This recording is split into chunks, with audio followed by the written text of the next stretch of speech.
President Trump orders more transparency in hospital rates, the number of overdose deaths appears to be falling for the first time in decades, and the Supreme Court will hear a case about insurers not being paid for taking on ACA risk.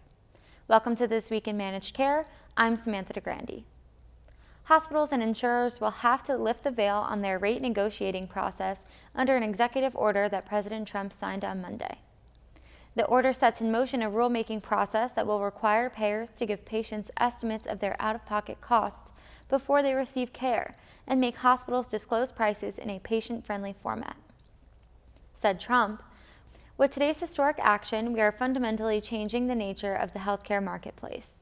This is bigger than anything we've done in this particular realm. We will empower patients with the information they need to search for the lowest cost and the highest quality care." While federal officials praised the order, the insurance industry said it might not cut healthcare costs.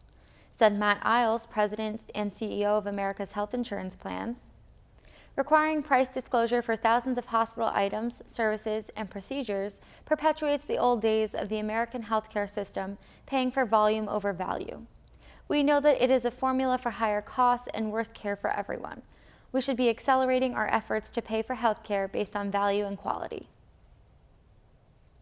The order also calls for consolidating quality care measures and promotes the use of health savings accounts. For more, visit ajmc.com.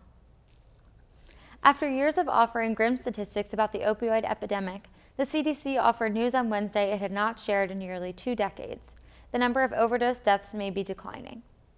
While the final figure is still being tallied, provisional data show the number of deaths for the 12-month period ending in November 2018 is below 70,000, compared with 72,287 for November 2017. If this trend continues into December 2018, it would be the first time annual drug overdose death rates have declined since the 1990s. In the 3 decades since, overdoses have claimed 870,000 lives in the United States.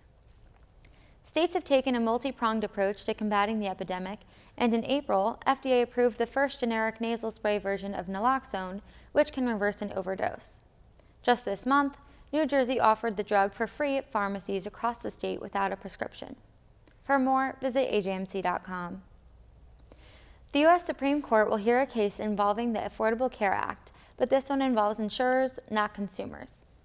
At issue are payments known as risk corridors, which were called for under the ACA to protect insurers who agreed to offer coverage in the marketplace in its early years, when many who had never been insured were buying plans for the first time in years, if ever.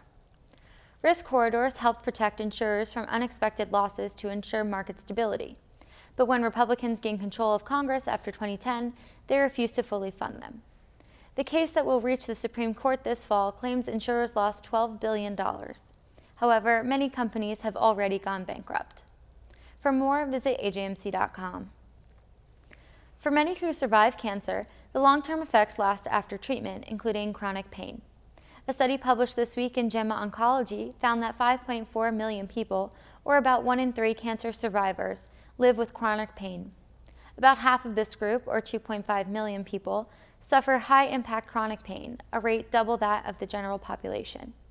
The study also found rates of chronic pain were higher among those with less than a high school education.